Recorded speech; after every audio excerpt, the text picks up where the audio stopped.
We are on the verge of a global transformation. All we need is the right major crisis, and the nations will accept the New World Order. David Rockefeller. We saw David Rockefeller and the car in black at the beyond the hotel, and they had no bodyguards. One of my friends shouted, "Hey, Rockefeller!"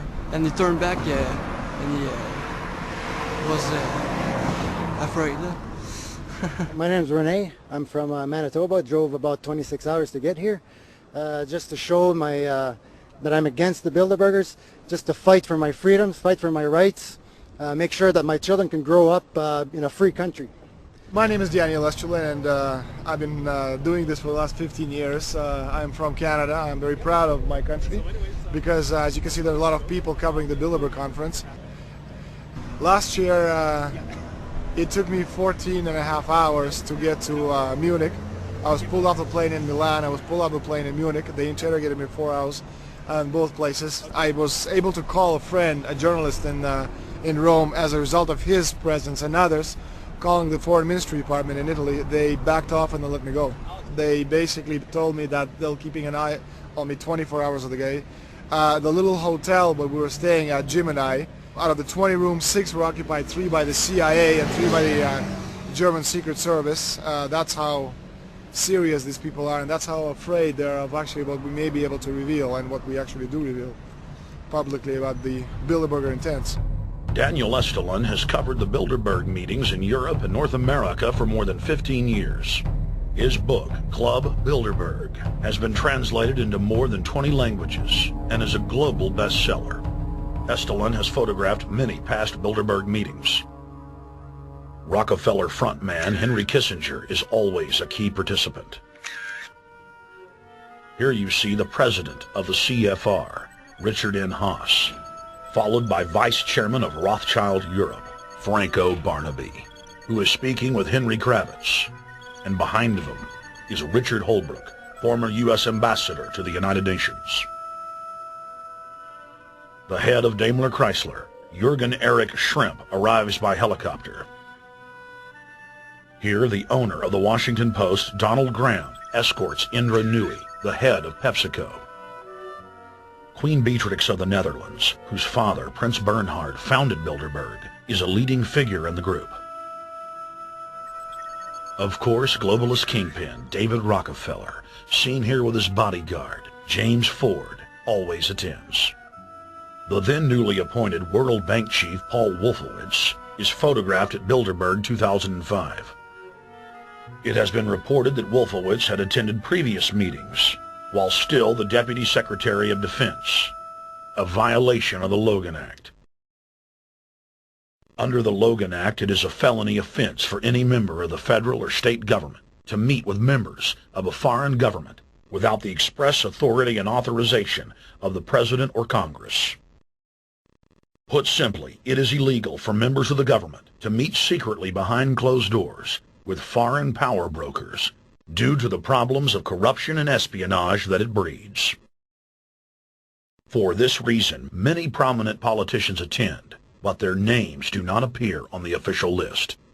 Despite the Logan Act, the governor of New York's name, George Pataki, does appear on the list, and we were able to catch the governor on tape walking with David Rockefeller at Brook Street. Multiple staff members inside Brook Street reported to us that Hillary Clinton attended for half a day. Several armored limos with diplomatic plates did arrive with police escorts and offloaded their passengers in the underground parking garage out of the sight of the press. Former World Bank President James Wolfensohn sardonically stared at our cameras. They're upset about the fact that they're being exposed. Well, I'm sure they are. I mean, look at the tinted windows. They don't want to be seen. They don't want even anybody to know they're here. So I'm sure they're ticked, you know, and that's why we're here to try to expose them. Do you think that they were angry that they were on the front page of the local paper today? You think they're in there reading it right now, Jim? Yes, but I don't think they're happy about it. They prefer nothing at all, no publicity. They prefer absolute secrecy. Yeah, you better look away. We're not your slaves.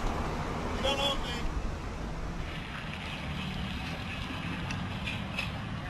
Did you get a list of the attendees and everything, or not?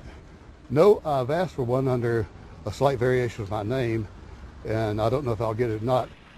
Also, it could happen today. For the last 3 years, I get back to the hotel. And there's a copy there waiting for you. Somebody who does not identify himself. I mean, I'm not just not revealing the source. I don't know the source myself. But the facts, because they want the Bilderberg letterhead on it, and makes a nice memento. Perfect. Alex. Yeah. That's Chalabi, eh? You think Chalabi? No, I don't think. I know. It looked like Chalabi, and it was a fat guy. Yeah. That was Ahmed Chalabi? Yeah. Oh my God, then they're really going to attack Iran.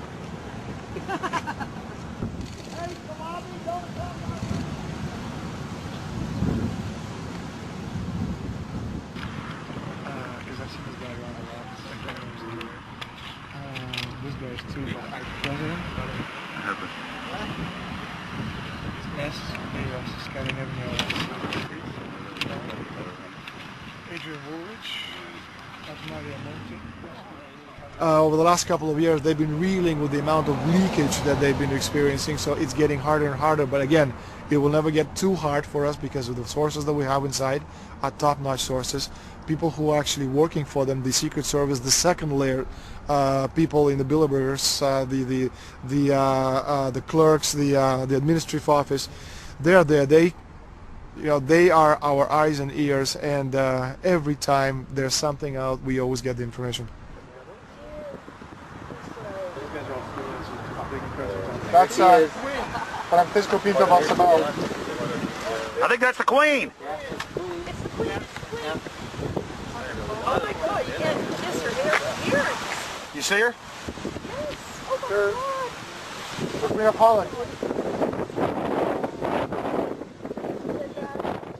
What usually happens, the Secret Service guys who are protecting the Bilderberg delegates, the staff, the cooks, the chefs, when they actually get to see and to hear what some of these nasty people are talking about, they're the first ones to look for us and the first ones to make sure that we get the information from the meeting. We're very rigorous with information that does come out. We double, triple, and quadruple confirm the sources, make sure that all the information checks out. A lot of the stuff, the Bilderbergers have planted information, make sure that this disinformation nullifies the accuracy of the reporting, which is why we never publish the first thing we hear.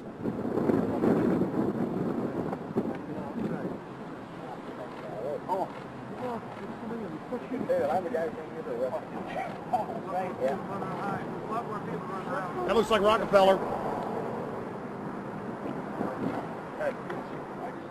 The decisions that these people take, again, they're not only decisions affect the business community, they affect politics, business, environment, across the entire spectrum. And these decisions are made and taken by a very elite group of people behind closed doors this year at the Brook Street Hotel. We are not privy to these decisions. We're not allowed to know what they're talking about. But we'll definitely feel the consequences of these decisions over the next 12 months when events which apparently by accident seem to happen, in fact, have been planned right here this year at Brook Street Hotel between 8th and 11th of June. What does it do when you get 120 of the most powerful people in the world getting together to have meetings with government officials? I mean, that's amazing. Well, it is what I mean is that they're planning the corporate agenda. They're not planning the democratic human journey agenda, in my opinion. Mussolini had a definition, is when the interests of the corporation take completely over from all other interests, and that's fascism. He said it should probably be called corporatism. Well, call it corporatism, call it fascism, call it neo-lib, neo-con. There's a whole variety of political words, depending on which side of the stripe you come from, to start with, which describes the thing. But what they are describing is the complete end of democracy, the end of what matters to people, the end of what happens to the human journey. And for that reason, I think this is revolting. Ladies and gentlemen, we're here in Canada today to stand up against the Bilderberg Group that is attempting to get rid of the sovereignty of the United States. The truth of your world government has now been exposed. We know you are ruthless. We know you are evil. To David Rockefeller, to the Rothschild representatives here, to the Queen of the Netherlands, to all of you, we tell you, you are not our queens. You are not our kings. You are not our gods. We do not belong to you. We are not your slaves. We stand as free humans, have stood since the beginning of mankind against the strong men, against the thugs, against the bullies. We will defeat your world government. We will defeat world taxation. We will defeat your control grid. God is on our side. I stand before the creator of the universe, and I ask the creator of the universe, as our founding fathers did in 1776, to lead, guide, and direct us, and to give us the power and the foresight and the understanding and the will to stand against your entire agenda, including your final plan of world population reduction of 80% that Henry Kissinger penned in 1973. Why do you put mercury in the vaccines, sodium fluoride in the water? Why? Why do you put cancer viruses in the vaccines? Why have you used depleted uranium now in 4 separate nations? You're arrogant.